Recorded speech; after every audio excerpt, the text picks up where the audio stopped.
Maslow, nag-introduce siya og usa ka theory, ginigingan Maslow's hierarchy of needs, or theory about human needs. So, i-present siya in a pyramidal presentation. Doon na siya 5 levels of human needs. Physiology, okay na nga ito ang kanang ikinahanglan lang sa atong house, like sleep, food, shelter, clothing, water, air.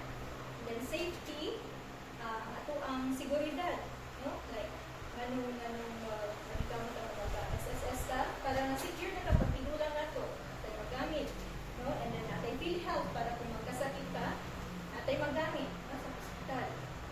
So safety, and then love and belonging, yes, or love and belonging. Kinahanglan nato sa someone, no, nga higugma sa ato, kinahanglan nato ng feeling of being loved, and then napud tayo desire na kanang mabilong ka sa usa ka grupo, no?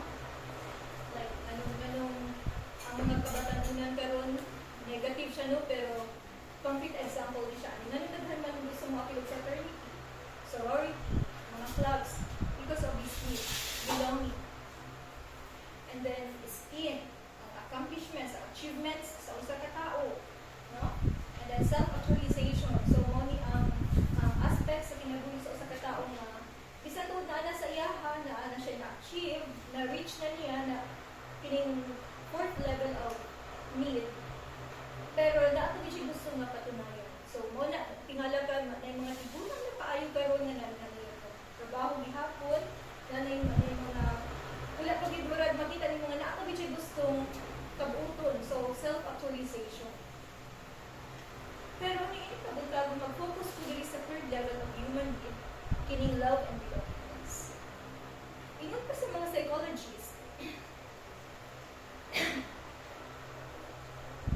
ang mga orphans daw, mga bata nga wala na ginikanan, or kanang mga bata nga gibiyaan sa ilang mga ginikanan, deficient daw sila ani nga level, love and belongingness. No, because ining bata diri, ingon niya sa iyang self, I don't have a family. Wala siya ginikanan, so deficient siya diri. So deficient siya aning 3rd level of human need, which is love and belongingness. But for us Christians, although naay mga tao nga mo claim they are deficient in this level of human need, pero kita, we are sure nga na-meet nato kini or na-meet nato kini nga maong level. Why? Because we have the assurance that we belong to the family of God. We belong to the family of God. So we are not deficient, unlike sa claim sa ubang mga tao. We belong to the family of God. So, niato mo ng Domingo, nag-discuss kita about that we are sinners, no? Kasasala kita, and then we are supposed to be condemned.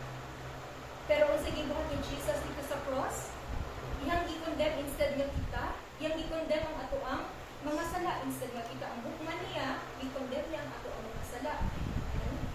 Una ingon niya sa verse 1 of chapter 8 sa Romans.